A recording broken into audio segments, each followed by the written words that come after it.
Ladies and gentlemen, Binnall of America!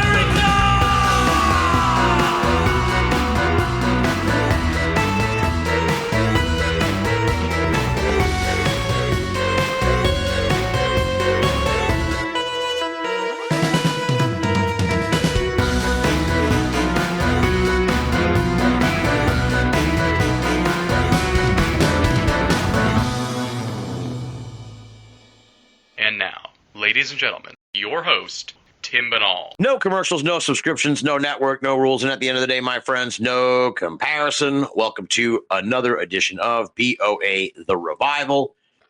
This should be a real barn burner, my friends. We've got our old friend Adam Gorightly back on the program, and he's joined by Christopher Graybill, who is the director of the new documentary film that these guys have been working on for a while, Saucers, Spooks, and Kooks, which is based, of course, on Adam's book, Saucers, Spooks, and Kooks. And I had the pleasure of watching it this afternoon, and I absolutely loved it. I thought it was awesome.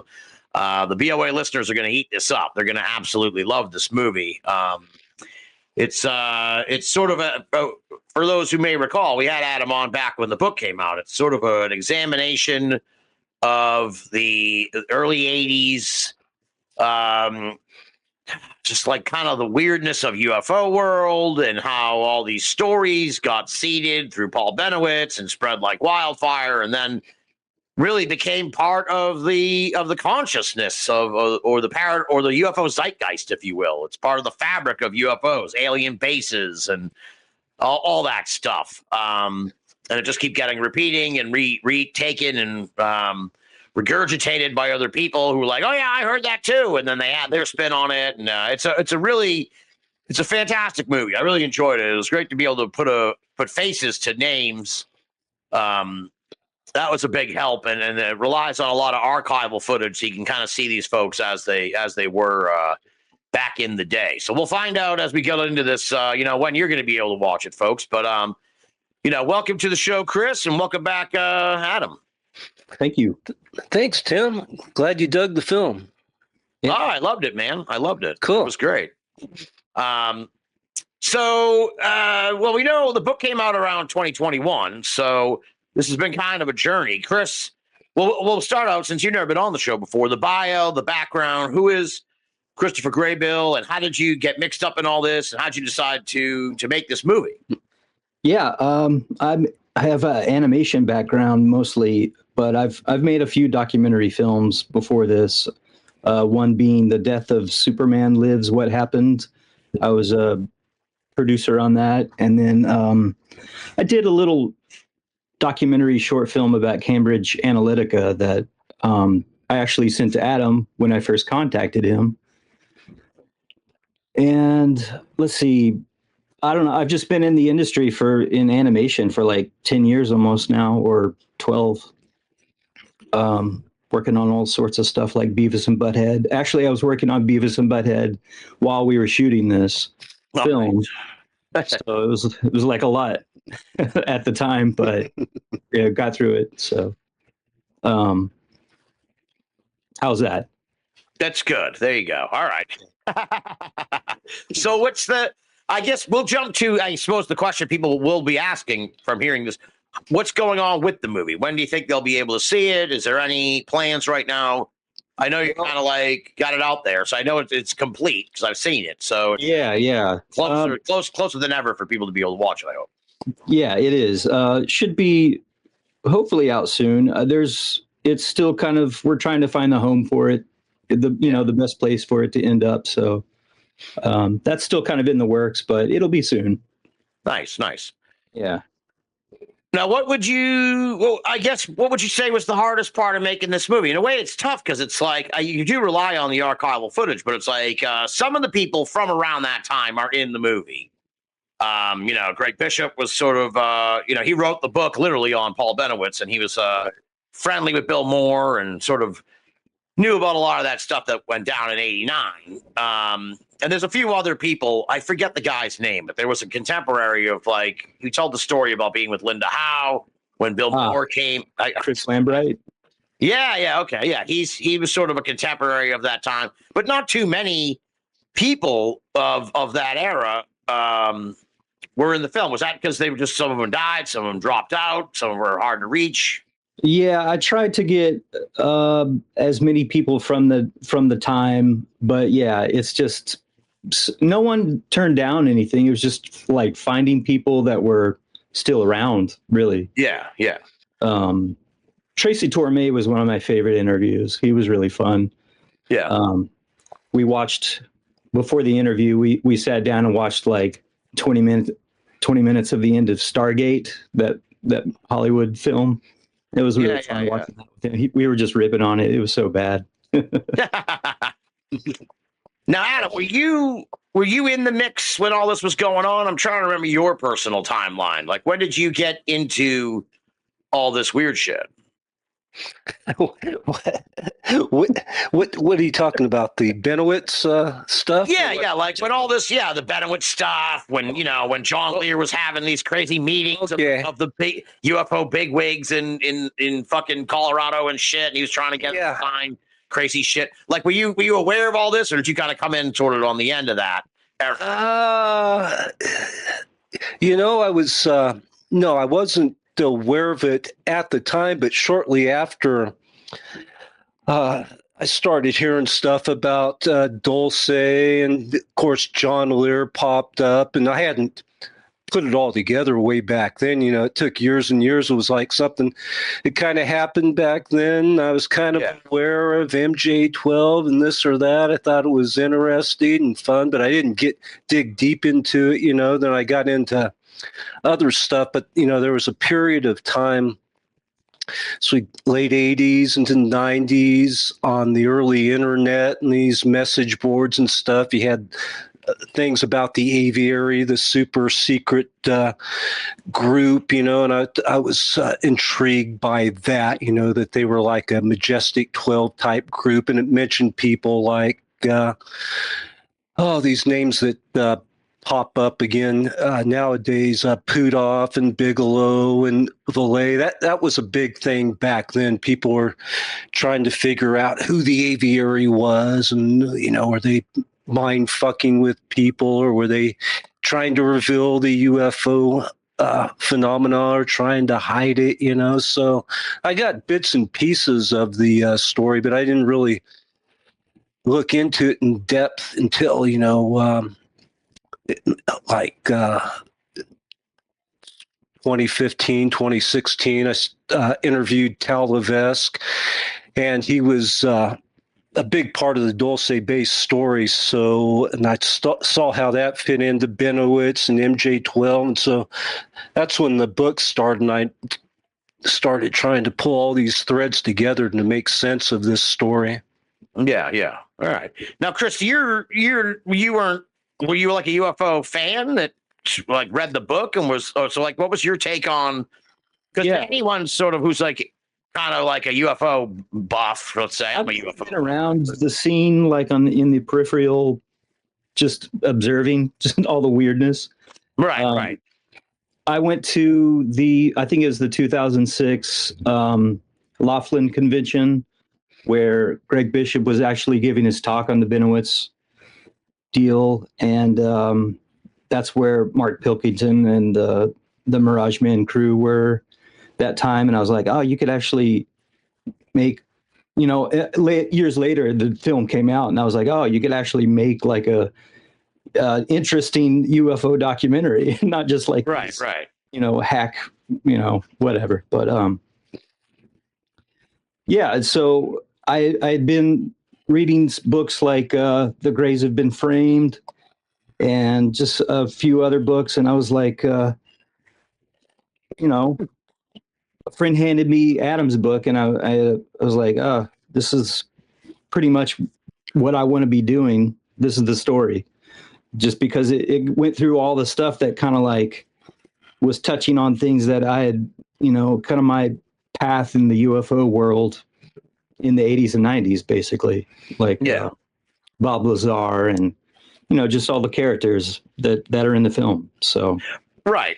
Well, what I liked about the movie, in a sense, is it kind of captures the absurdity in a way of the UFO scene, where it's like nothing, like there wasn't really any fucking alien shit in the movie. It was like the movie. It was about the people, the crazy, eccentric people, and how they're manipulated by the government, and then they kind of go off on their own and sort of just these ideas fuel themselves, and they talk to each other and crazy shit. It's like there's no fucking aliens. There's no aliens. A lot of talk about aliens. A lot of talk about aliens. Yeah, a lot of talk about aliens, but no, you know. To go back to your question earlier, what was the hardest thing about making the film? It was that I'd never really converted a book to a movie.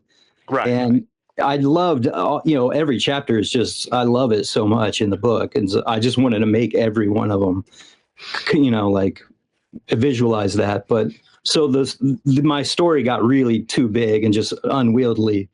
And so that was the hardest part, is like getting it down to like the core stories. Right. Yeah. Well, I remember reading the book. It was like, yeah, it's commendable that you made it into the movie, because it's like, it's sort of this sprawling narrative of various characters who sort of get mixed up in this thing, and sort of they're exchanging ideas. And then it's like, oh, this guy came back and he popped in from a few chapters earlier, and now he's doing something crazy. And it's like, oh, all right, it's a little hard to keep track of everything at once. So it's good you kind of visualize it really well with the movie. Cool.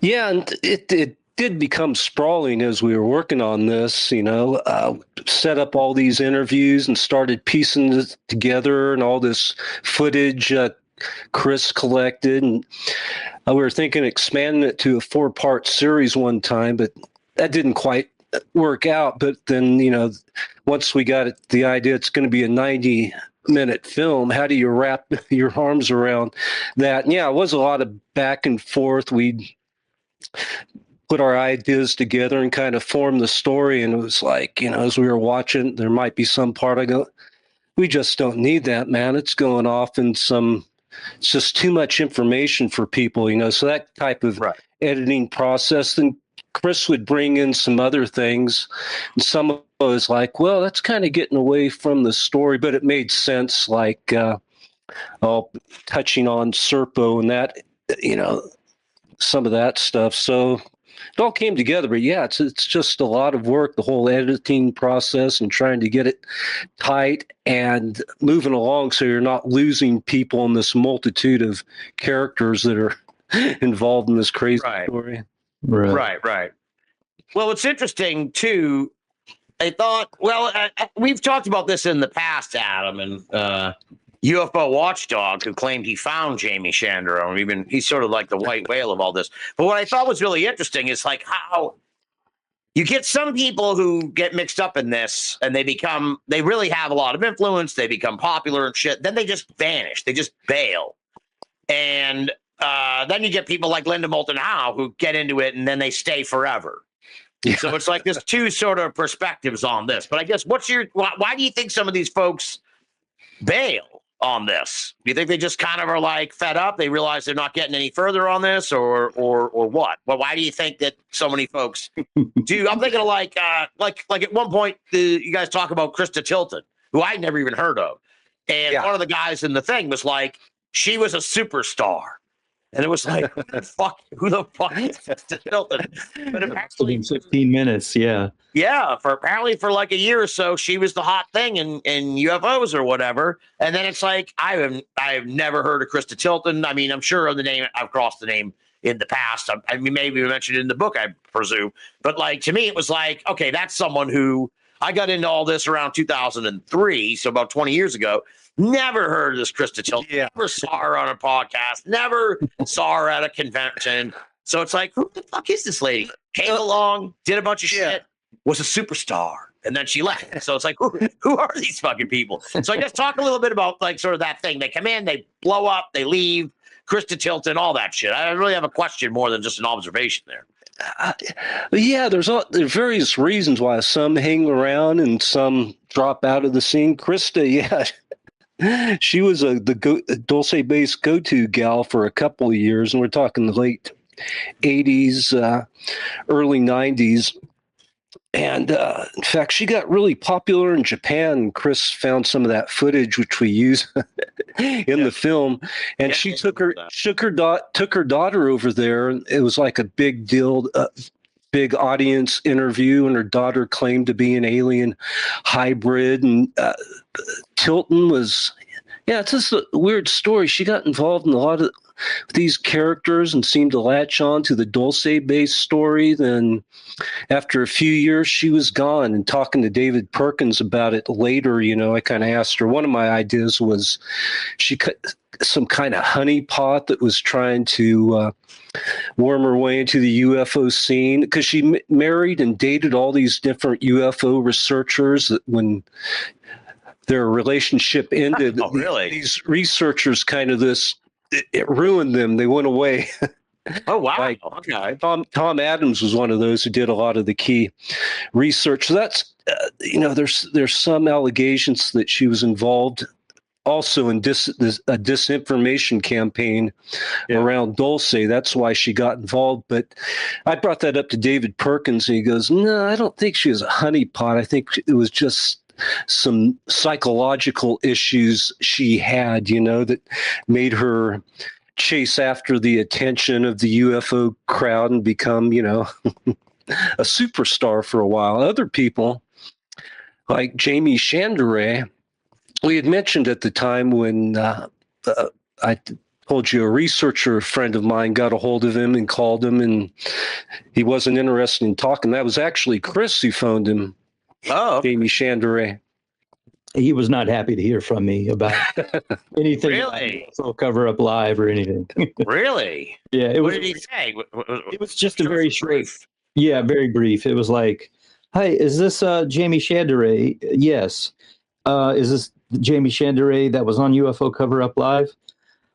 No, I don't want to talk about that." Wow. Wow.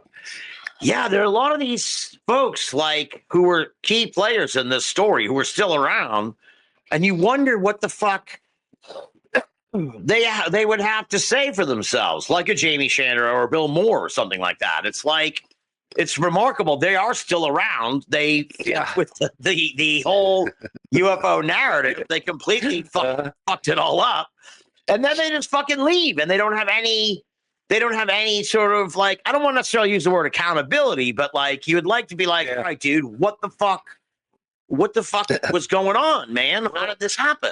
We're going to be diving in pretty deep into more in a podcast series. Oh, nice. Coming up. So maybe there's some of those answers are in there, but I don't know. Yeah.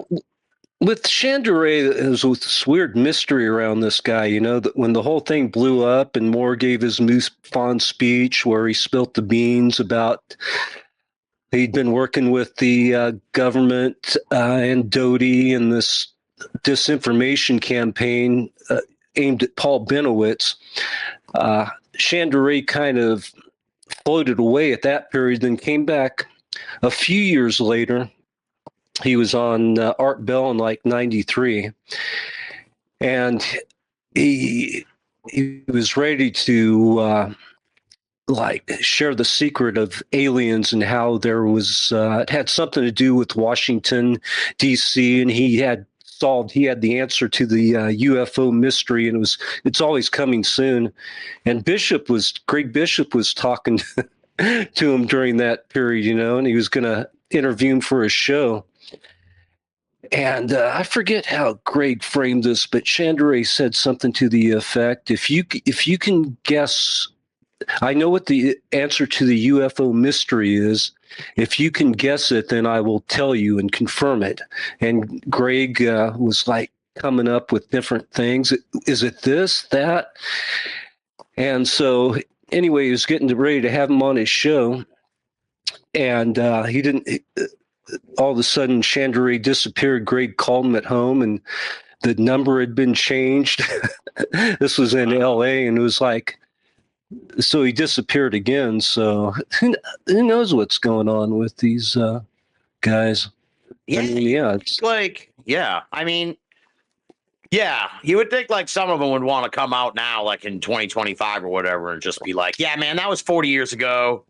some crazy shit happened. Here's how it went down. But it's like they're really remarkably tight-lipped about what the fuck happened in the early 80s.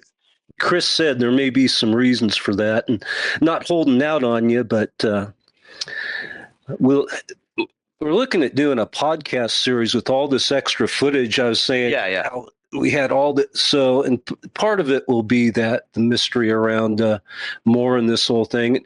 I'm not like teasing this or anything. It's fine. Yeah. Still think we're putting our ideas together. Research in. Yeah. Oh yeah, for sure. Yeah. So my favorite character in the movie is Tal Levesque. I don't know who you got to play that guy, but that was tremendous. He was tremendous. He's a good friend of mine from San Francisco. Yeah, Dan. Good job, Dan. Yeah, Dan did a great job. There's two scenes that the dumpster scene is I'm like, what the fuck is this? Because like first he's standing next to the dumpster, then you guys like set up the story, but I'm like, what the fuck's this guy doing next to a dumpster? And then I was saying to Chris, we were talking about Hill in the Hole, Adam, before you got on. It was like the whole sexy alien scene and the ball that gets projected to him in bed. He gave you a run for your money there, Adam, from Hill in the Hole, the acting there in the bed. I was like, holy shit, this guy's, he was just wild. He's like all freaking out in the bed and shit. And I'm like, oh my God, dude, I love this fucking movie. This is great. So that was a pretty fair sort of depiction of this guy, Adam, that you met? We lost you. We lost your audio. Did your wire come out? Somehow I hit the mute. Somehow I hit the mute button. Yeah, that was a good depiction by Dan for sure. I wasn't there when he saw the reptilian, but he pretty much nailed it. Yeah. And what was the decision? Go ahead. No, go ahead, Chris. Go ahead. I'm a big Laurel and Hardy fan, and I was watching one of their shorts, and there's a scene where Oliver and Hardy are both in bed together. They used to sleep together, and Oliver sees something, and he like, sits up with his covers, like up by his chest, and so I kind of like mimicked that for that scene. It was great. It was hilarious. It was really like, holy shit.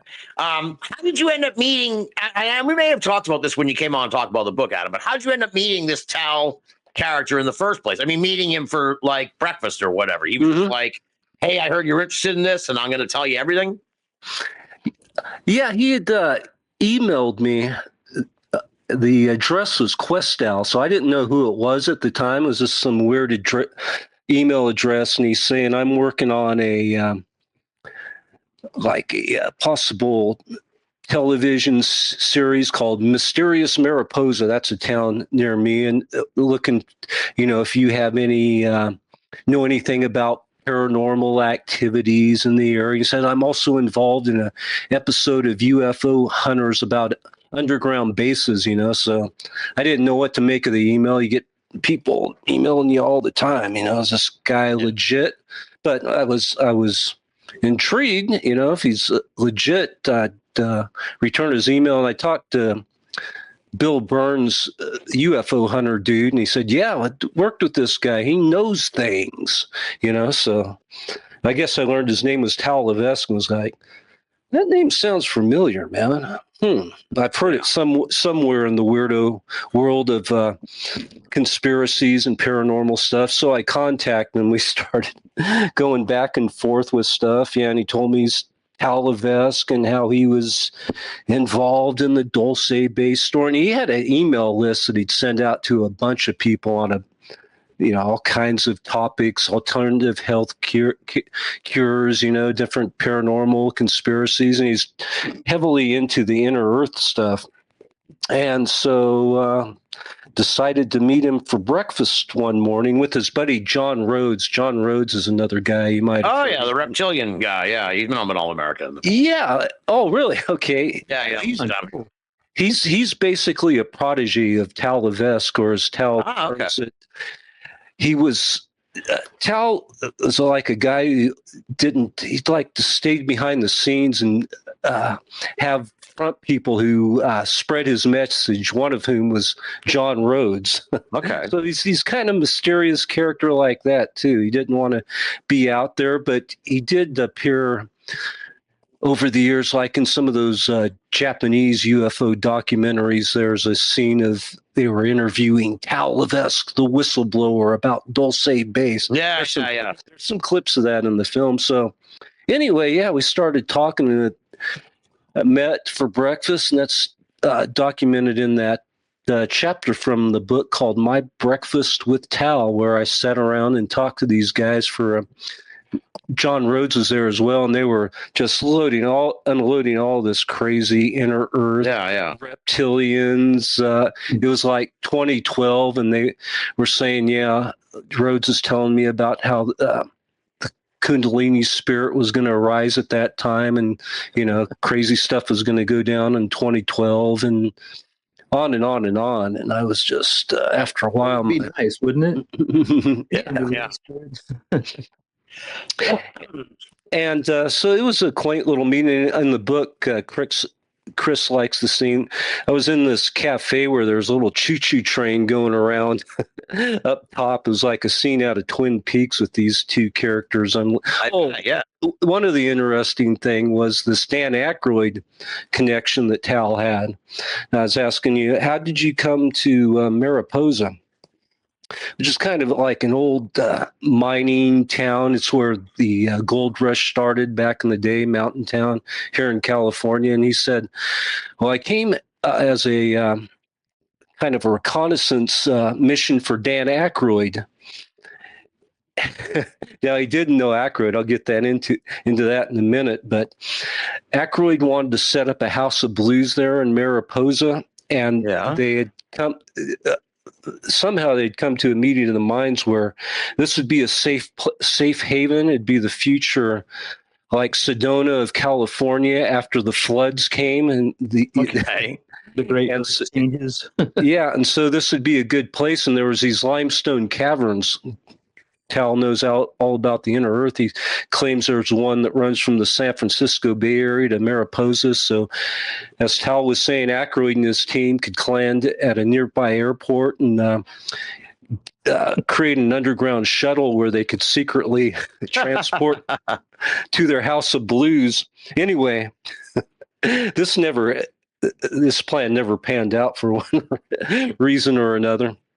We actually tried to talk to Dan Aykroyd about it, but we couldn't get him for the film. But I know other people used to know that Tal was good friends with Peter Aykroyd, Dan Aykroyd's brothers. See him together now and then. And Tal supposedly worked as a producer for some of the like a paranormal series Aykroyd did in Canada back in like the 90s or something. Yeah. He's been mixed up with this stuff for a long time. Yeah. Yeah. I think his family, I think his father wrote paranormal books and shit, or his grandfather did, or something like that. So he's got like a long history with weird shit. So yeah. So Tal's one of these guys who seems to have connections with all different people, and when you talk to him sometimes it's like, oh man, is he just making shit up about different? Right. So you never quite know for sure what was true and what wasn't. Now, I was a little confused about this, that he took the underground Dulce Base stuff he got that from Bennewitz, right? He wasn't some independent source for this information. He also got it from Bennewitz. Am I right, or was I wrong about that? What do you think, Chris? You can. Well, or is this unknown, or do we not know it? I think he got this stuff from Bennewitz, and really because they were around together, at the MuteCon in what year? 79, I think it was. And so he got that stuff from them, and then just kind of made it his own story more. Yeah. Right? Yeah. Well, what I put forth in the book is that.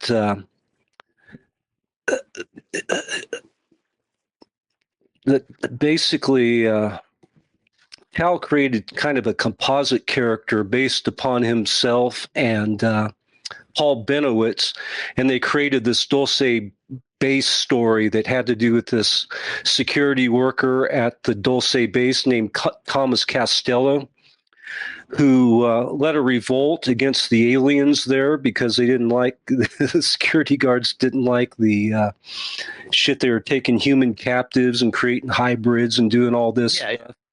So there was a revolt, and there was like a they call it the Dulce War, and all the humans were killed except Thomas Costello, who supposedly escaped out of there and became a whistleblower.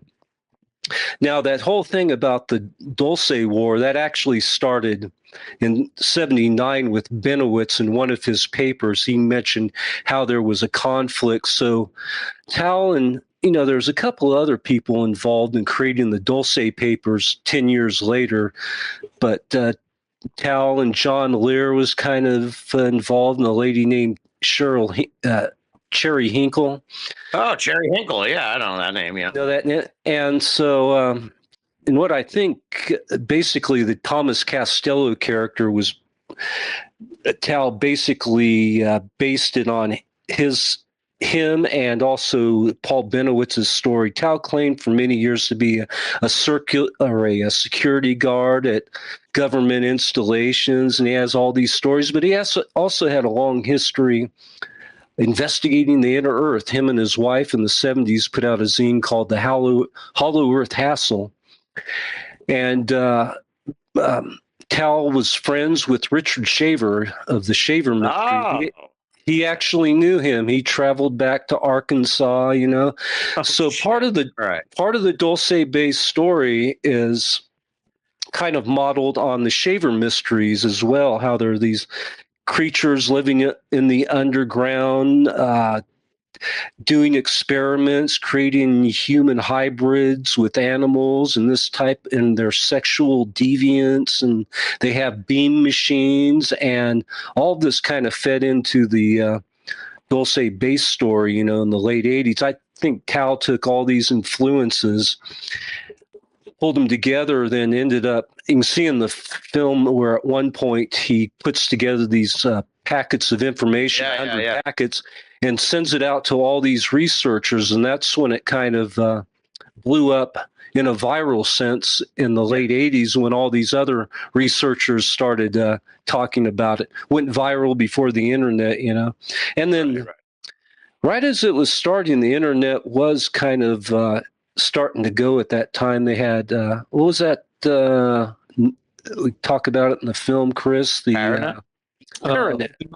What's no, Paranet was going on. Yeah. Oh, even further. And the message boards. So that helped the story kind of blow up for a while. Dulce Base. It's like Serpo, one of those things. It's like right. Yeah. Comes the deal for a few years, then fades away, and something else will replace it. In a few years after that. Right. Yeah. Well, it's interesting. Yeah, the story becomes part of the fabric of the whole mythos of UFOs and everything. And it's like, it just becomes, I don't want to say accepted fact, but sort of like accepted fiction in a way, where it's like, okay, this to some of these UFO buffs, it's like, this happened. This happened. It's just part of the fucking, and with no regard for like where it came from or anything. It's crazy. Like, the part where we got that clip of Bill Moore talking about like grays, he's like, he was spreading that all around. Yeah. Now it's just, commonplace. So right. That was a revelation in the movie. I didn't realize that Bennewitz was responsible for the whole gray thing too. Yeah. Like, holy shit. Well, he sort of was, in some of the letters. He remember the letters too. Yeah. Okay. And part of the reason I think this gets embedded, people consider it a real story, because going back to what Tal did, contacted all these researchers, and all these different researchers started having their own Dulce Base story that seemingly confirmed this other Dulce Base story, and they'd add different elements into it. Right. And so, like, Thomas Costello, some people nowadays, they're convinced, yeah, he was a whistleblower. But the people looked pretty deeply into, at one point, finding out if he was a real person. There's no evidence that he was. Gabe Valdez did a lot of research and that pretty much ended up that, yeah, there's nobody named Tom Costello that ever existed at the time and place where, he was supposed to have been. Yeah. And, that makes it, we talk about Phil Schneider picked up on the story a few years after that, and he basically became the new Thomas Costello. He's repeating the same story, and he became a big star too in the early 90s, and bring up his name now, you'll get in a fight with some people if he's trying to say it was all bullshit. Right, exactly. Yeah, he was like Thomas Costello manifested into flesh. It was like, okay, well, we need someone who can pretend that who'll claim that they were there. So now all of a sudden, this dude, I'd heard of him and everything. Yes, that was quite the moment in the movie when he fucking takes off his shirt at the convention. I'm like, what the fuck? And then he's like, I got no fingers on this hand. I'm like, who the fuck is this guy? Where did he come from? Well, the backstory, there's a guy had mental problems and he's a self-mutilator. He cut off his own fingers and Jesus. Yeah. But he was a very compelling figure in that scene back at the time. You can watch, you can feel that watching his lectures, It's like this fucking guy seems to believe in what he's laying out. Oh, yeah, dude. He was awesome. Another part of that lecture, he is really going off on Janet Reno and how really? Janet Reno is a murderer of children and she must be killed. Oh, yeah. His voice. Janet Reno murdering kids. Yeah. Kind of just reminded me more of what's happening now, but even back then it was just this weird fringe kind of survivalist, convention or whatever. But now that's just commonplace. Yeah, there was one point when it was lecture, he's like, I killed 2 of them. Yeah, they can be killed. It's like, oh, it's like, I love this guy. Oh, man. Well, it's funny. Another really interesting point that you guys make in the movie is that it seemed like they just fucking threw a bunch of shit at Bennewitz, and some stuff didn't take initially, the Dulce thing. Then kind of took off a little bit later, but it's like they were trying to. It seemed like they were trying to seed the MJ-12 thing, and then when it never took off for Bennewitz, they circled back and they're like, for some fucking reason, they really want this MJ-12 thing into the zeitgeist, because then they're feeding Bill Moore and Jamie Shander the same story now with documents and shit. But it's they really, for reasons we don't know, they really wanted MJ-12 in the zeitgeist. It's a very interesting, looking back on it, it's what the fuck were they? Why did they want people to think that? I don't know. But it was an interesting sort of revelation in the movie that okay, they were trying to get this going first with Bennewitz. He casually mentions it somewhere, and then it's then later it's it just never takes off. So then they're let's just do it again with someone else. Well, who was feeding whom, though? That's the question. I mean, was it the government doing all this? Was it Doty running rogue? Was there a loop created where Bill Moore was involved with Doty, or Bill Moore was a dupe and Doty said he didn't have anything to do with the false documents? You just really don't know. But yeah, the end result was that Bennewitz got his head messed with and had a mental breakdown over the thing eventually.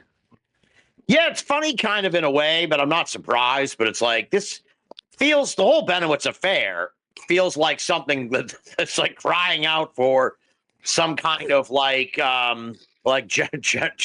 general inspector general investigation. So they're it sounded like they were fucking testing weapons and shit on him. They were trying out all kinds of shit. It's like, this whole thing is like, it's way too late now, I think, but it's like, oh yeah, crying out for like an official government investigation into malfeasance and serious wrongdoing on the part of the AFOSI and whoever the fuck was torturing this dude or testing shit out. Because like there's a whole thing in the movie about the balls of light where it's like, okay, I don't know what to make of that. That was really weird. What'd you make of that whole thing, Chris? Well, I think Lambright brings up the weapons directorate, the experimental weapons directorate or something was happening at Kirtland around that time. And so, man, I don't know. The only thing I could find was those little balls of light that you could talk through. But that's like technology that we had like 30 years later. So I don't really know what to make of it. Right. Yeah, it's very weird. Yeah. At least in the public, there could have been black projects, but I don't know. Yeah. I also thought it was kind of interesting. Like, I guess if you're susceptible to fantastical thinking, that it makes sense in a way for Bennewitz. But it's like, bro, you're watching a fucking military base. Like, of course there's shit going on that you like. Like, that was the weirdest part of it in a way. It was like, dude, isn't the most logical answer here, Paul, that they're testing some kind of shit? It's a military base you're watching. You're not watching like a random field in the middle of nowhere and these lights are like this is a military base, dude. You're probably watching. But no, it's like immediately it was like these are alien ships. It was like it's quite a leap to make, dude. Mm-hmm. Yeah, it's unclear how quickly he jumped on the alien thing to really know for sure. He got in contact in December of 1979 when he started seeing things, filming, and he took photographs. And at that same time, Doty, he's connected to a bunch of hoax documents, but there's some actual documents that he incident report. He was working on security there, and an incident report from 1979, which basically documented what Bennewitz was seeing. And in this report, Doty claimed that there were other security workers there at fucking Kirtland that saw an unidentified object land of some sort. So I'm sure that information was getting fed back to Bennewitz as well, that kind of confirmed what he was seeing and his suspicions that it was ETs involved in this. And it might have been just Doty kind of running rogue to pass this information on to him. Doty later got in trouble for leaking, according to Gabe Valdez's son. Doty got in trouble for leaking classified information, and that document did indeed leak. It somehow got out to a documentary filmmaker in California, and it was in a TV show in 1979 or 80. Some researchers saw it and made a videotape, and they sent it to Barry Greenwood, who got a hold of it. And they just showed the document real quick, but Greenwood was able to pause the tape and get some numbers off of it, and was able to file a FOIA request. And that's how those documents surfaced. And Doty kind of got busted at the time. Oh, wow. So, and so, it's hard to know for sure how quickly Bennewitz leapt to the conclusion that it was ETs, but he was already looking into this stuff at the time. He was already friends with Gabe Valdez. He was going out to Dulce. They were seeing stuff out there, and they were into cattle mutilation. So it probably didn't take a whole lot to push him over the edge, Then once Myrna Hansen showed up, the insanity just ensued to crazy levels. It got really weird, in those tapes with when Myrna. I mean, it's actually Paul when he's with Myrna. So it's just like he's really intense in those tapes. Yeah. It's really interesting. So was he like in the milieu of UFO people? Was he kind of like a major player at the time? Of it's hard to kind of wrap your mind around sort of the scene, if you will, at the time. You wouldn't have heard of him at that time. Okay, Nobody knew who he was behind the scenes. That's why. All right. Okay. People were finding out about the Bennewitz story in 82 and 83, the shit that had gone on a couple of years earlier with Myrna Hansen and her abduction. And Bennewitz had been trying to get different people involved to basically, in his mind, just to publicize the story about the menace of the aliens.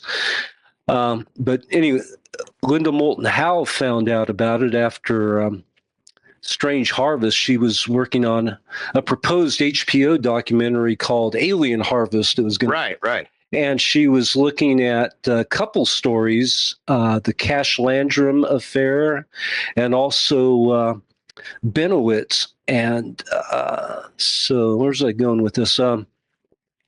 But it was during that period. Another thing that happened with Doty is that Linda Moulton Howe outed him during that period. So that's another way he got in trouble. But and so researchers like Linda Moulton Howe and Chris Lambright and whatever, they knew the Bennewitz story, but it didn't really come out until 1989 at that MUFON conference where Bill Moore did his coming clean thing and basically revealed that it was a disinformation operation by the government. All right, yeah. So he wasn't like doing the speaker tours and working on a book or anything. He was just like a guy. Weird shit was happening. He was seeing weird shit. He was in contact with the government. It was sort of like the scuttlebutt of the UFO people. And if you were in the know, you would go out to his place and like John Lear and fucking meet him and well, that happened his information. Right. But yeah, so like the 79 is that MuteCon, and so like cattle mutilations were everywhere, and a lot of people were thinking UFOs, and maybe that's how he kind of got on that thinking. But he was also a scientist, a physicist. He had these government contracts. Oh, right, that's true. Yeah. So he had the cachet of like sort of an academic thing where it's like he's a sharp dude. He's not gonna go crazy and think these are aliens and stuff. Yeah. And so he created instrumentation for aircraft and all this, and he was coming up with all these other scanning devices and meters or whatever. So he was gathering scientific data about what was going on with UFOs, maybe aliens, So for a lot of the different investigators, researchers were hearing about this. It was like, wow, what kind of information did he have? And when people started talking to him, he was like, at the point of the Myrna Hansen abduction, he was adamant he could prove it was what was going on, and I'm working with the government, and we're getting, this is a national security threat, and you people need to take this serious type stuff. Yeah. Well, I got the impression from the movie that the government wanted to sandbag Linda Howe's HBO thing because she was going to do the Cash Landrum story, and then that was going to turn into like a fucking scandal, essentially. Like that was the impression I got, that the government was like, look, we fucked up. These people got all sick from some shit we were doing. We can't have that. So we got to shut this lady's documentary down and spin the story like into the UFO fucking ether that'll cover our ass and people won't take it seriously or whatever. That was sort of the impression I got, that they were like, we really fucked up. People are talking about this thing. This is damage control. We got to do it. We got to do it before Linda fucking goes on HBO. Is that sort of the idea, that you think that's probably how it all went down? Well, I don't know exactly, but that's how it was presented. Talking about Barry Greenwood before, his group were doing all these FOIA requests and stuff. He'd kind of helped to bust Doty. The group is called CAUSE, Citizens for UFO and UFO Secrecy or something. And they had... No, that's a little different. That was Bill Moore's. Is it like Citizens Against UFO Secrecy? Okay, something like that. But anyway, we got to rely on Adam here for these. They had attorneys that were working on these. These attorneys were working on the Cass Landrum case, and they knew Doty got involved in it somehow to obscure or create disinformation around the story. So all these people, once again, that's why Doty got in trouble for something or other. But he was at the heart of this, and how, deeply was it a government plot, or how much did Doty just get in there? Yeah, that's what I was wondering. Like, how much is this? Like, how much was he given this shit to give to Bennewitz, and how much was, or is Rick Doty just like one of the greatest science fiction writers of our time, and we don't know it? And it's just like, it could be. He set up this meeting with Linda Howe where he showed her the documents. I think we talk. Not sure how deeply we covered. Yeah, it's in the movie. Yeah. And it's in the movie. Yeah, because she's like, I can read it, but I can't take any notes. Right. And yeah. And he's saying other people involved, maybe they were, and I think they're, to some extent, the government was cool with leading Bennewitz astray, but a lot of these other phony documents and some of the weird situations Doty was involved with that he got busted for, it's... We don't know for sure, but yeah, you could see him as just some rogue fucking crazy guy who wanted to basically promote his own UFO career, and he got over his skis. It's entirely. What do you think, Chris? I was daydreaming about the Cash Landrum thing. Sorry. Yeah. What were you thinking about that? Well, the whole story with that was that it was piloted by aliens, and it was back engineered, and it was it was nuclear, right? That was Yeah. And so I just was on my phone earlier today, and I saw that the Russians had launched this 15-hour cruise missile that was up. It was it has a little nuclear reactor on it that powered it for 15 hours or something. Yeah. I don't know if you guys had heard about that, but yeah, I was just thinking about that Cash Landrum thing and equating it to that for some reason just now. So I don't know. Interesting. Yeah. Well, that's a crazy case. And yeah, it certainly definitely seemed like they wanted to do some damage control on that before it became a major thing, even though it did become a big story. Yeah, and one of the witnesses, was claiming she got cancer from it. So it became this lawsuit against the government, but they lost the lawsuit basically because they couldn't prove that the government had any aircraft like the one they described was basically the end of the story, Right. Yeah, you can't. Yeah, it's hard to. Yeah, it's a crazy story. It's really that's a pretty wild one. Now, I also, I have deep affection for Stan Friedman, as we all know. You had been on the show. He's our holiday special for 15 years. I thought that was as a fan and friend of Stan and someone who loved the guy. I found that scene in the movie where you guys talk about how Bill Moore goes up and he gives the big speech, and everybody, after he fucking runs out of the room, everybody kind of gets up and Stan's just sitting there fucking like a statue, presumably taking all of this in. It was really interesting because in all the years I talked to Stan, he kind of was. It seemed like he was kind of reticent to get too deep into what went on back then. It was an interesting sort of like he just didn't really want to. Like, I was like, you ever talk to Bill Moore anymore? It's like, no, I haven't talked to Bill Moore in like forever. And kind of like, I think I tried to probe on the topic a few times, and it was just always kind of like, nah, he didn't really want to get into it. But I for that moment in the movie, you kind of put yourself in Stan's shoes and kind of wonder, like, what the fuck was Stan thinking? He was so deeply connected to all of this stuff. And then it all fucking falls apart. It was a poignant part of the movie. I mean, Adam, and with retrospect, what do you, because part of me's always kind of wondered, like, I love the guy, I love him to death. Part of me's always kind of wondered, like, all right, how much did Stan fucking really, like, was Stan fucking working an angle too? Like, was Stan somehow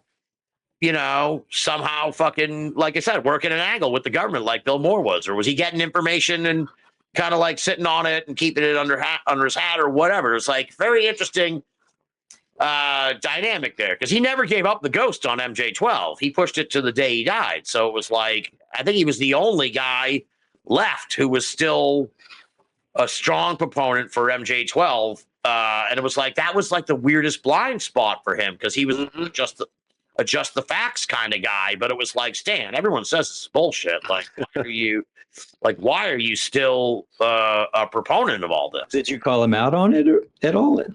Not really, because he was such a sweet dude. It was like you're either calling him dumb or you're calling him duplicitous, and there's really there's no polite road you can go down there. So Sure. It's kind of like, all right, well, let's just move on from MJ-12, because I don't want to keep talking about this thing. But it was very interesting. Yeah, I don't know. There's not quite a question really wrapped up in that. But I mean, what do you think, Adam? What do you think he was thinking when all this went down?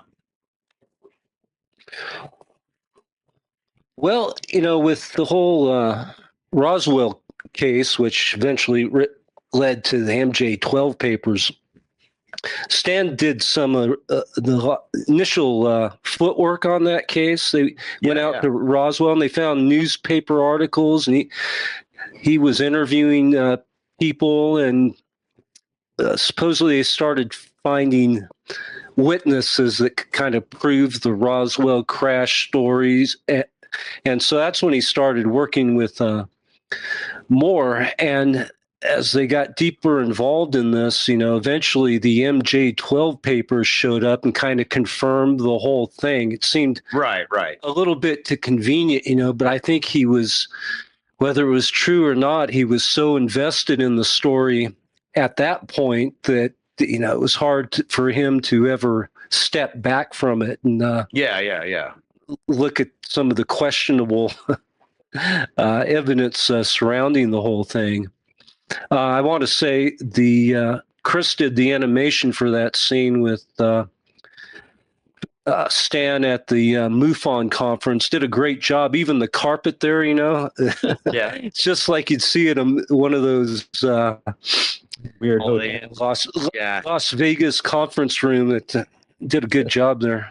No, but I don't know. What do you think, Chris, about Stan? Yeah, no, I think you're probably dead on. It's like you spend so much time selling this story and then it falls apart. And what are you supposed to do? I mean, other than, I don't know, you've built your whole kind of career on this thing. So seems like you kind of want to just go with it anyway, but.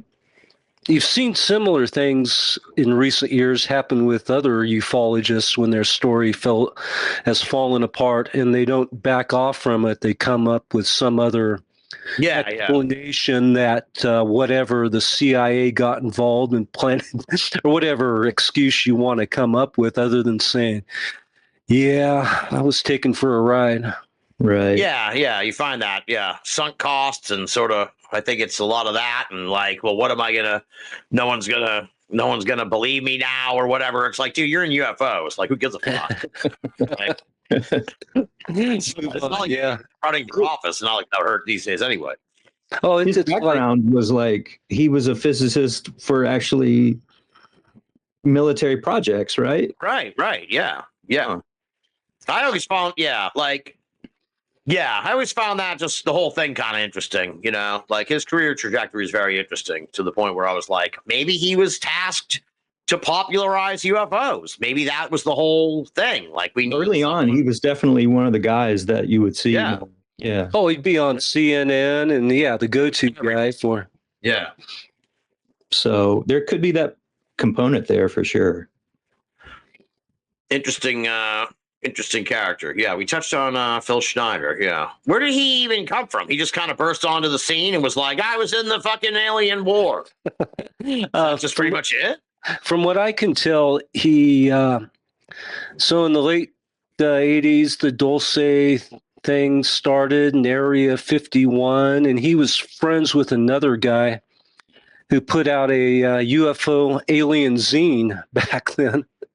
And so he was interested in the topic. His buddy was Ron Rummel, I think his name was, and who a couple years later died. And Schneider started claiming that the CIA had silenced him and killed him because of. This was all in Portland area, right?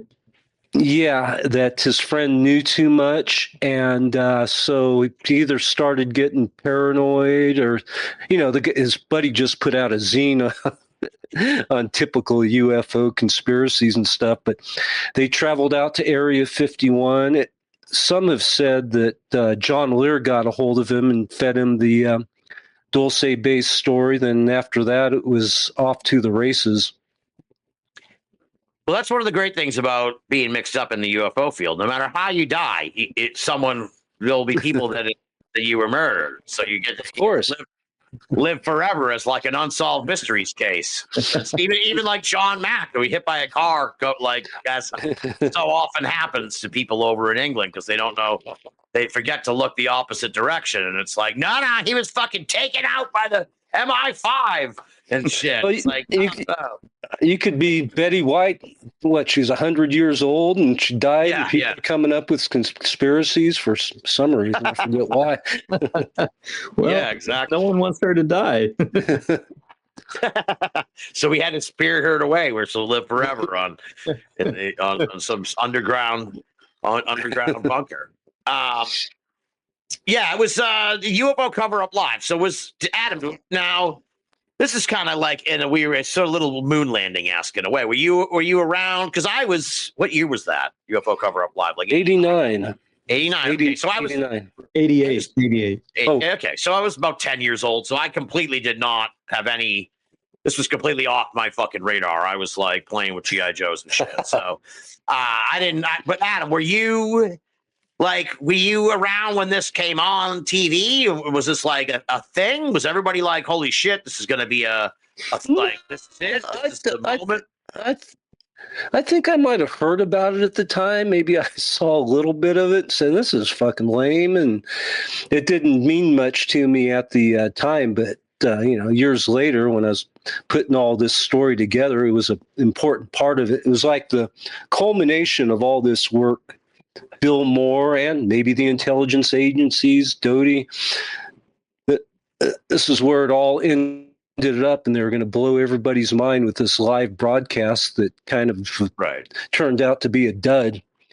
But, there's some interesting things in it. The involvement with the Russians was a weird deal in retrospect, because in recent years, Doty has said, and you got to take everything he says with a grain of salt, but he told in some interviews that it wasn't UFOs that got me interested or got the Air Force interested in Bill Moore. It was contacts he was having with Russians. Right. Moore at the time was having contacts with either Russian journalists or professors or whatever. And you saw these same guys show up on, at least I think it was the Russians he was talking to in that UFO Cover-Up Live. And it's kind of weird because these Russian guys talk on, it's this live hookup and you never know what their names are. I thought that was kind of weird, the whole situation. And this was, the Cold War was still going on, so the intelligence agencies either had to be closely monitoring this or they had a hand in this thing. It's just very odd in retrospect. And I don't really remember them saying anything substantial. It was just like, hey, we're in Russia. It was just, it was odd. Yeah. It was like, see, this is a global phenomenon. We have seen many UFOs. Yeah, it was very interesting. Yeah. And at that same time, there was... Go ahead. I was going to say, at the same time, there started being these Russian UFO stories that were starting to show up in the U.S., like the Voronezh. Oh, there was a couple of really high profile stories at that time, So it was like, what was going on here? Was this a competing war of UFO disinformation? Who was seeding these stories? It all happened around this same time, Yeah. Well, I mean, it stands to reason they'd be interested in a guy like Bennewitz, who's watching a fucking Air Force base and filming it and everything. It was like, that's who foreign intelligence would want to be watching, because they're like the closest thing to a spy you could get without them knowing it, in a way. Mm-hmm. You had mentioned Tracy Torme. Yeah, well, I was going to mention he recounts how the guy running the show didn't know really what he was doing and shit, which, first of all, that was kind of fucking weird. It was like, why, they got this guy who's a producer for the Academy Awards and shit. And now I don't know if you've ever met too many producers, but kind of none of them know what they're doing. Okay. All right. I'll keep that in mind. But that was kind of weird. Then he got mixed up with Hal Puthoff, I think it said in the movie, and then got another dude, and then it was like, now he got all serious, and he's like, okay, these guys are gonna. I think it sounded like he got sold a bill of goods that all right, these guys are gonna come on and blow the whistle on this, so we need to take this seriously or something like that, and then it became all scripted and shit. Yeah. So, it's a really fun show. I loved that part so much. I gotta look it up. I gotta yeah. Oh, that's available on YouTube. You've never watched it? I don't think I've watched it in its entirety, from beginning to end. But it must have aired on Fox, right? They love that shit, Fox. It was the same company that made the Capone's Vault. Okay. Film. Do you know all that? Right. I know of that, yeah. I wouldn't be surprised if there was a TV special about Is Elvis Alive that was hosted by, I want to say, Bill Bixby. Yeah, they might have done that one too. I bet you they did, because it's of the same flavor in a way. Like a studio show where they were going to blow the whistle on Elvis still being alive and shit. It was a certain weird fucking genre. It's very painful to watch at times. It's also fucking hilarious as hell because it's all scripted and these guys are blowing the lines, There's I noticed that. Yeah. You got Mike Farrell on there trying to navigate this shit show. He's biting his lip most of the time. but basically all these stories, it helped promote these stories, and it was the first time that Area 51 was mentioned, and it was Doty was playing the role of Falcon, and he mentioned Area 51 on that. So that story was emerging too. And that's another odd angle with Bill Moore. He had received, he was one of the first to receive some maps of Area 51 that he got from Russian contacts, So it's wow. So people don't normally look into that aspect of the story. Chris, was there any interesting stories or anything else you want to share when you met with Tracy Torme? Yeah. There was one thing he told me that him and Curtis Brubaker, who he was like another producer on the show. They were kind of messing with the producer. And they put in a little subliminal message into the film. Really? Yeah. And it was supposed to be just to fuck with UFO researchers. And so he told me, I got him to explain it a couple of times. He told me it was just like down in the right corner, there's a little thing, a series of numbers that just pops on for like a frame.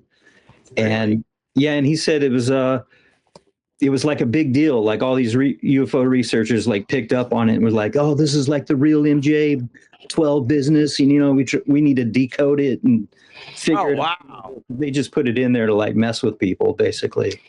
But that's crazy.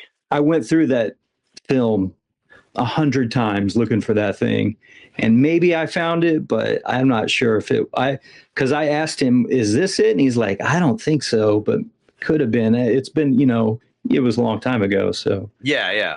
But yeah, that was a fun little tidbit, but I could never make sure it was it, so I didn't want to put it in.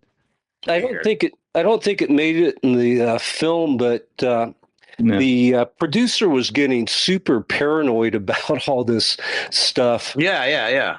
And at one point, they had an office set up, and Torme and whatever guy, they put up little nameplates. It's like Torme was MJ5 just to fuck with the producer, and this other guy was MJ6 doing stuff like that. And Bill Moore got involved with it. And so he was coming to town to talk with these guys. And so they knew, Torme knew where he was showing up. And so about the time he was going to show up there, he called up Moore's room and basically didn't say anything and hung up. And Moore got all paranoid about it, and called up Torme and said, they're watching me. As soon as I got in the hotel room, oh, man. I got I think that's what he told us, Chris. Yeah. He was playing a prank on Bill Moore and getting him all paranoid and weirded out. Jesus. The sheer amount of like paranoia like running wild in these groups is really remarkable. But then, I mean, like there's government people like fucking with them. So it's like, okay, well, you're not necessarily wrong to be paranoid, but like your paranoia is wrong. Like your suspicions are incorrect. But it's like, well, like it sounds like this producer guy, he was kind of roped in by some of these government people. And then he was like, oh shit, this is serious business. we gotta take this seriously. But it's like, no, dude, you're just being fucking messed with. How old was Doty when he was sort of like the point man on the Bennewitz thing? Because I mean, I've seen him recently. He still looks like pretty young. So he must have been like in his 20s or something when he was fucking with Bennewitz. Yeah, late 20s, early 30s. I know Lambright. Photos. Go ahead. I'm sorry. Go ahead. No, go ahead. You should talk to Chris Lambright sometime about that, about how old Doty is, because he might have been in the Vietnam War, maybe even. Doty? That's what Chris Lambright was putting forth, and I don't know, the way he told it made sense. Well, so, Lambright did some research into Doty's past, and he goes really in depth, but he kind of places Doty and John Lear over in Vietnam, Saigon or whatever, during the Vietnam War period, working at listening stations or whatever that were run by the CIA, but it's not clear if it was the same Richard Doty. And there's also these stories that there might be a false history about Doty to confuse that he wasn't in the Vietnam War. So that's where John Lear plays into this whole caper as well. I was just thinking Torme had some story about John Lear where he went and met him and got, the down low about all this stuff. And John Lear loaned him a book of some sort. Then a week later, he's got John Lear calling him, hounding him, when are you going to bring back that book? And it was like, he got all pissed off. He was ready to hunt him down and shoot him about some, UFO book he loaned. You stole my book. He's like, you offered. I didn't even want it. Oh my God. What a character. Jesus. So many characters. That's it'd be funny, like at the end of the movie, if you did like one of those Animal House type things, we just kind of go like, what happened to these people? Half of them be like fucking vanished. Like tilted. missing somewhere in Japan, maybe. Like fucking, what became of is Tal Levesque still alive, Adam? I got a story for you there. Yeah. No, he died in 2018. Okay. And I didn't really find out about it till a couple of years afterward. I was almost done with the book. And I don't think I've shared this with Chris before, but, Tal always has a falling out with somebody, and he got miffed at me in that the letter's kind of in the or it's like an email he sent me. We covered it in the film where he's saying, "You just don't get it." That yeah. Basically, he created this whole thing because I'd been pestering him for years. Did Thomas Costello actually exist, or was he maybe a composite character? And he said, "No, he's the real dude." And finally, he got pissed off and sent me that email. We kind of used that in the film, and that's the last time I heard from Tal in an email. But I did see him.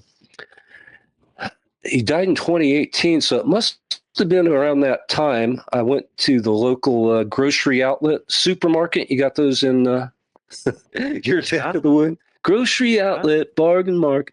I go in there. I don't think I told Chris this either.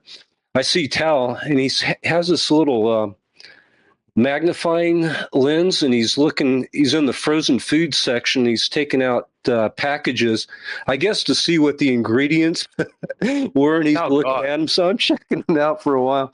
I finally went up to him. Tal, what's going on? He was kind of startled.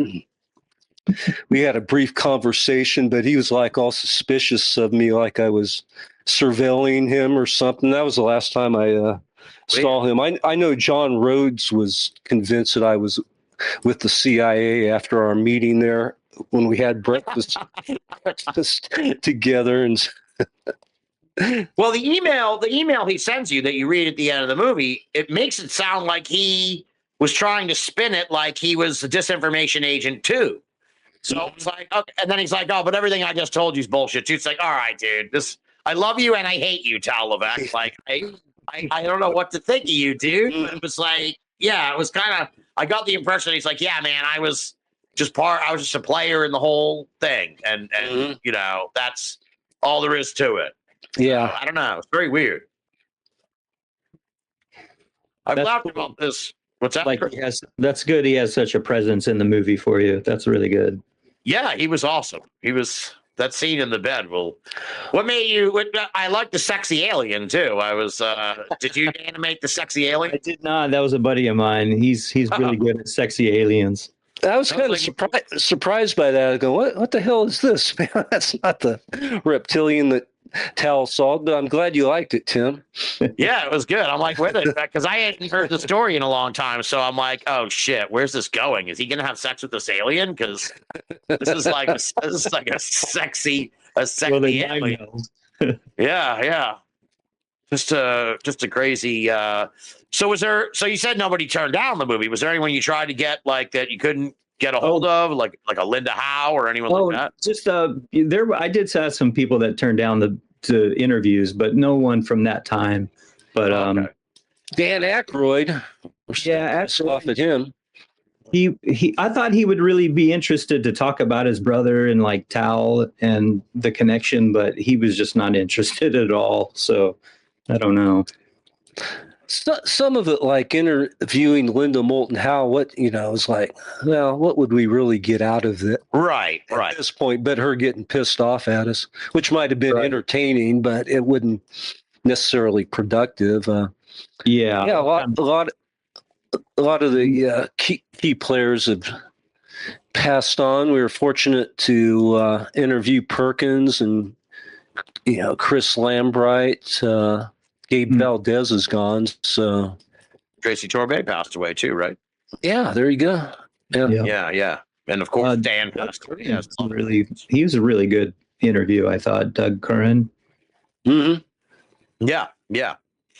It was tremendous, and and I like how you guys. I mean, this movie. We're sort of heading toward the end here. I'll get you guys going in about 10 minutes, but this movie.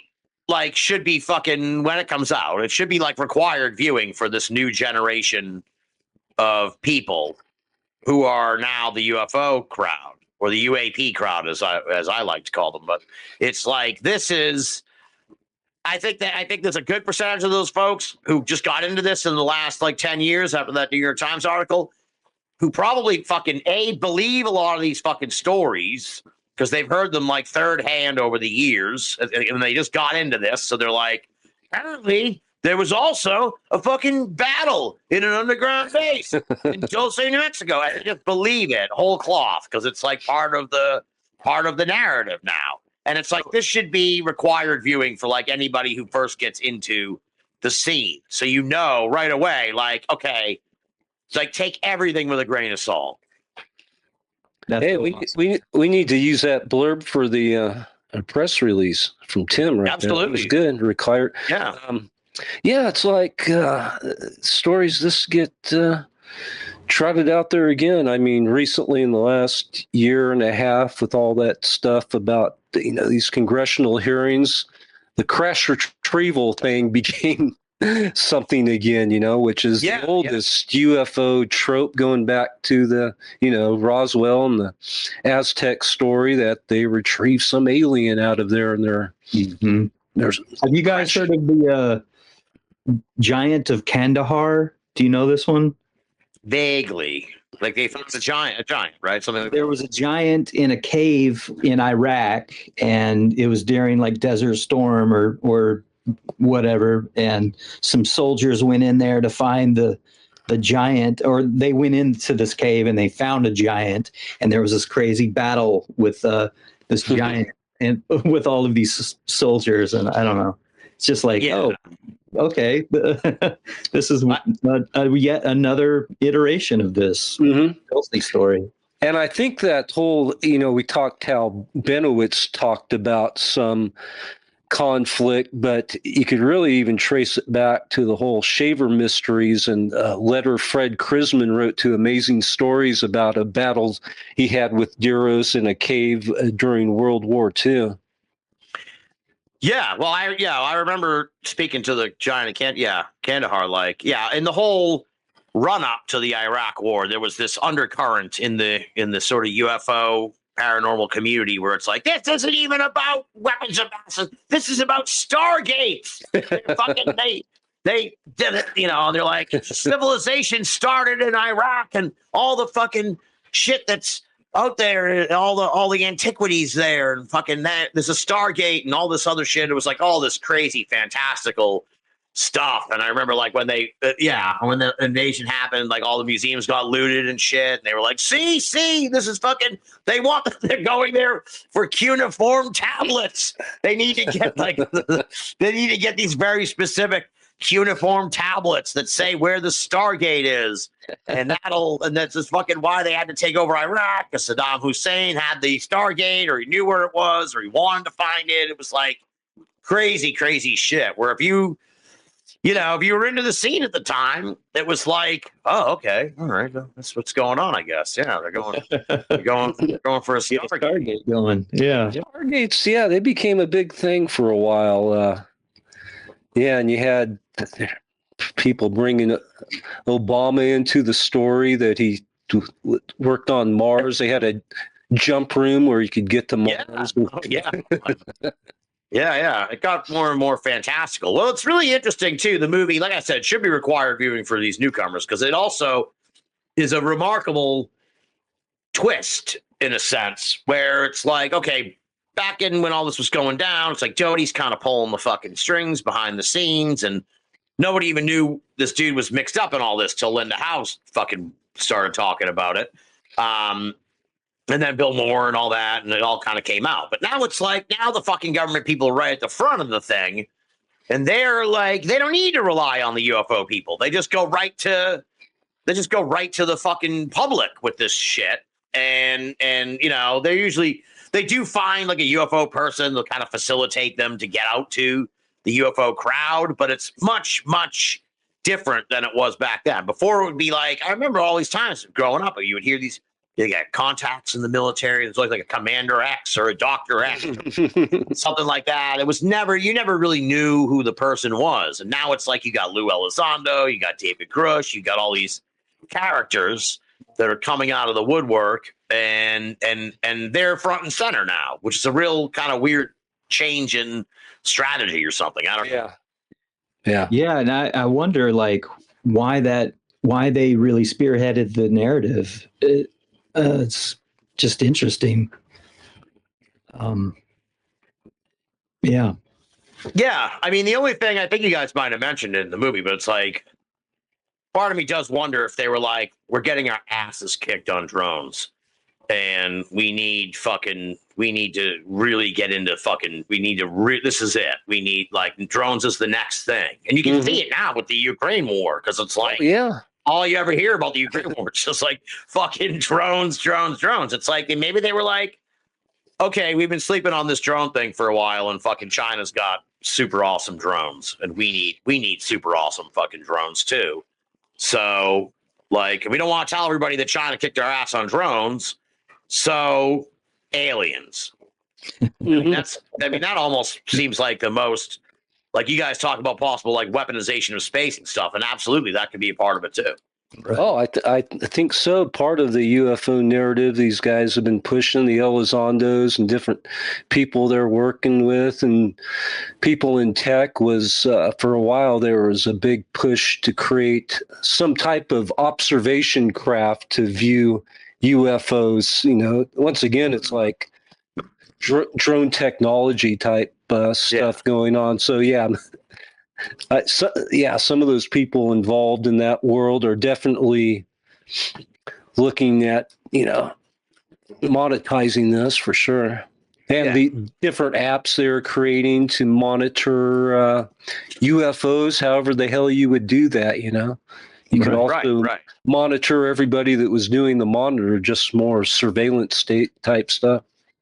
Yeah, absolutely. Did you guys read that Wall Street Journal article that came out a few months ago about how they would, like, part of the hazing and shit, and they would it was like so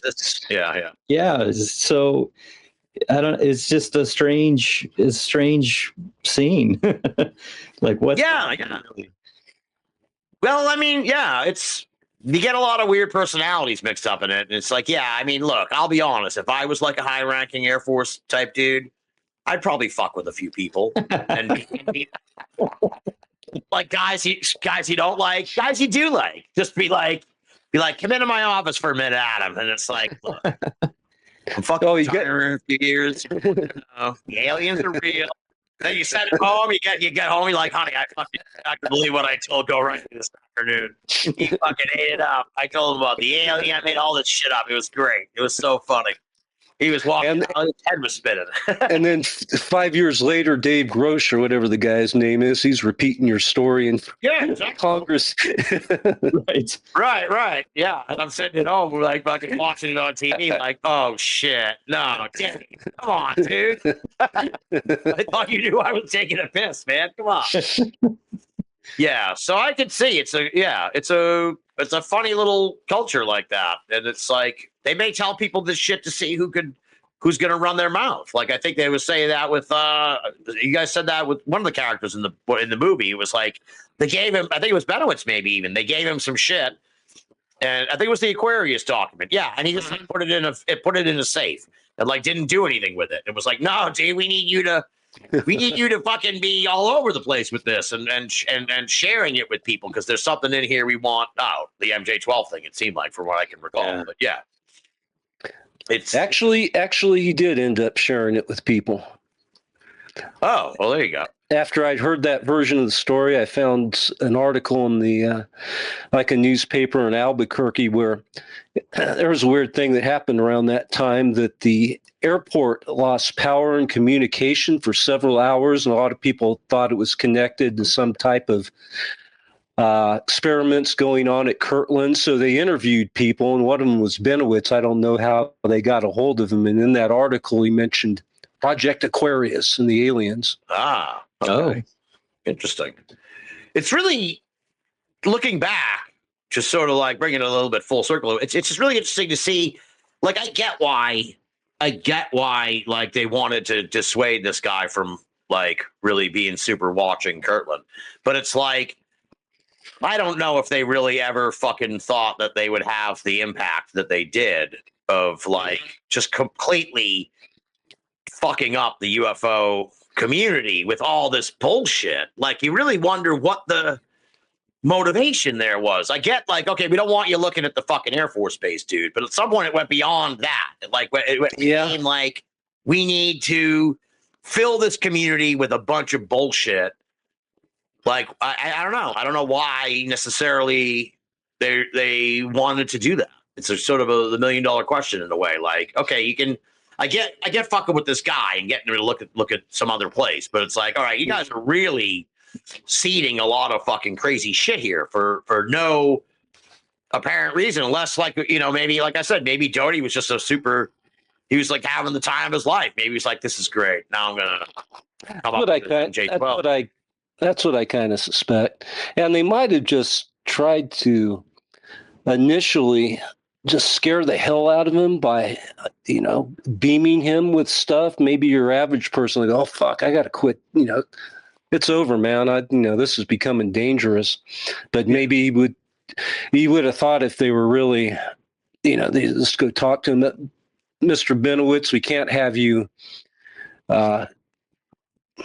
doing this shit anymore, monitoring it. You know, this is, you could be liable to get prosecuted by the government. You just need to back off.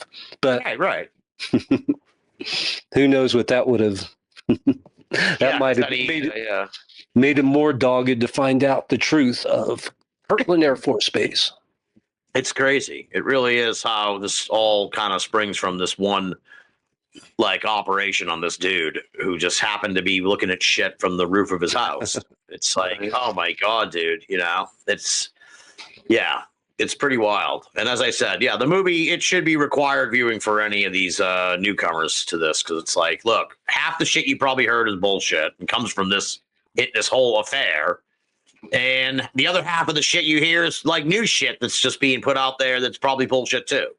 And repurposed stuff like crash retrievals and things of that nature. So it's eye opening. It is pretty interesting, and it'll be interesting to see down the line. Like, I've gotten pretty old. We're older guys now. It's just like a lot of these dudes are passing away. So it'll be interesting to see how this field gets manipulated in the future when some of these, like, because you guys, Adam, you sort of put an exclamation point in the movie. I don't remember the other guy's name, but you like mentioned that Puthoff and Kit Green were like, they've been in this from the fucking beginning. Like, they've been mixed up in this all along. And it's like, those dudes are getting older and shit. It's just like, what's going to happen to UFOs, like, when the puppet masters finally leave the stage? Will there be new puppet masters? Will it kind of just dry out and just kind of be turned back into, like, it was really quiet there for when I first got into the scene in the early 2000s. It was like there was nothing going on in UFOs. I'm frankly tired of it. Well, it certainly seems like this latest wave is coming to an end. So it'll be interesting to see. Yeah, it's a weird thing. As someone who got into it 20 years ago, it's like it's just so strange to see a whole new cast of characters, a whole new fandom. It's like even the people who were into it weren't like the ones who were going to the event when I was going to the events. It's like it's just a whole different bubble world of UAP. Like, it's crazy. Like when I'm on. Yeah, it's like UFOs didn't exist before the New York Times article, whatever that was, 2017 or something. Yeah, it's really crazy. It's really remarkable. So you're hoping to get the film out relatively soon-ish. You're looking for a distributor, essentially, is what's going on? Yeah. That's right. Yeah. So when we get that sorted out, I guess everybody go to the Substack and sign up, and you can figure it out when we'll send you a update. Okay, what's the Substack? It is Saucers, Spooks, and Kooks at Substack. Yeah. Just put in Saucers, Spooks, and Kooks movie on the Google machine, and I'm sure it'll come up. You guys are You'll all find it. social media anyway. So I know there's a lot of anticipation for the movie. I'm sort of cruelly delighted that I got to see the movie already, and all of the people listening are like, "What the fuck, man? I want to see this movie." But you're gonna love it when you see it, folks. You're gonna absolutely love it. You're gonna be able to put some faces to names, and really sort of dig into this crazy fucking story. That's I remember reading Adam's book, and I absolutely loved it when it came out about 5 years ago. And I was like, so when Adam's been talking about making the movie, and we met Chris down in Nashville, something happened with your bags or something like that. I forget. I lost my phone that weekend. That was a fun weekend. Yeah, that was rough. Yeah, Bumped out all weekend. I can imagine. People.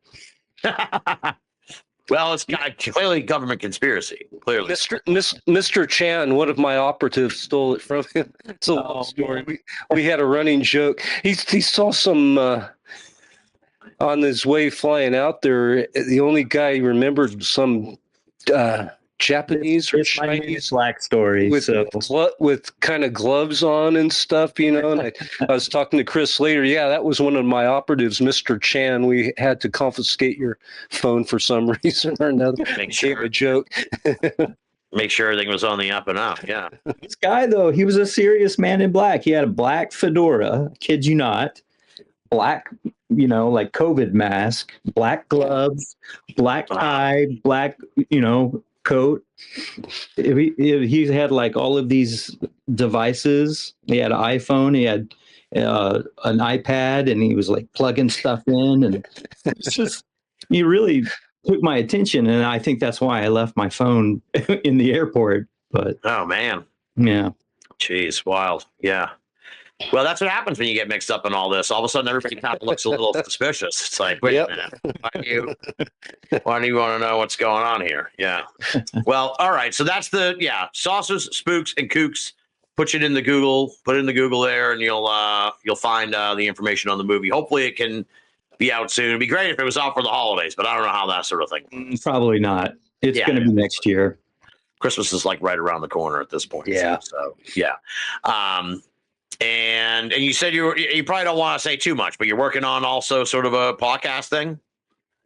Yeah, I'm looking forward to that. It's going to be fun to dig in because we have so much extra material from all the other chapters in the book. And yeah, we got all kinds of ideas, and we got complete interviews with people that are great, but it didn't fit in the film. Once we got to that point, it's like I can see that. Yeah. right. Yeah, well, you sit down and interview someone for like 3 hours or something. It's like you'll really only end up using like 5 or 10 minutes of their interview. So it's like you got awesome material still that's just kind of sitting around. So that would be cool. Yeah. And how about you, Adam? You working on any new books or anything? You always had something going on last time we chatted. Yeah, the Fred Krisman book I'm almost done with. Nice. All right. Excellent. All right. Well, we'll look out for that as well. We'll get you back on when that comes out. Great. Well, thank you very much, guys, for coming on the show. I adored the movie. I thought it was fantastic. It was fun seeing a lot of familiar faces like Adam and Greg Bishop and seeing people I sort of had to put the, I don't know if I'll ever get over seeing Phil Schneider without his shirt on there. I didn't see that coming. I'm like, what the fuck is this guy? And I was like watching it. I'm like, well, dude, if you got hit by the fucking thing, then clearly, and then all of a sudden he pulls his shirt up, and I'm like, oh shit, I'm sold. All right. You fought some aliens, Phil. I like it. It's like, oh, you gotta get sexy man.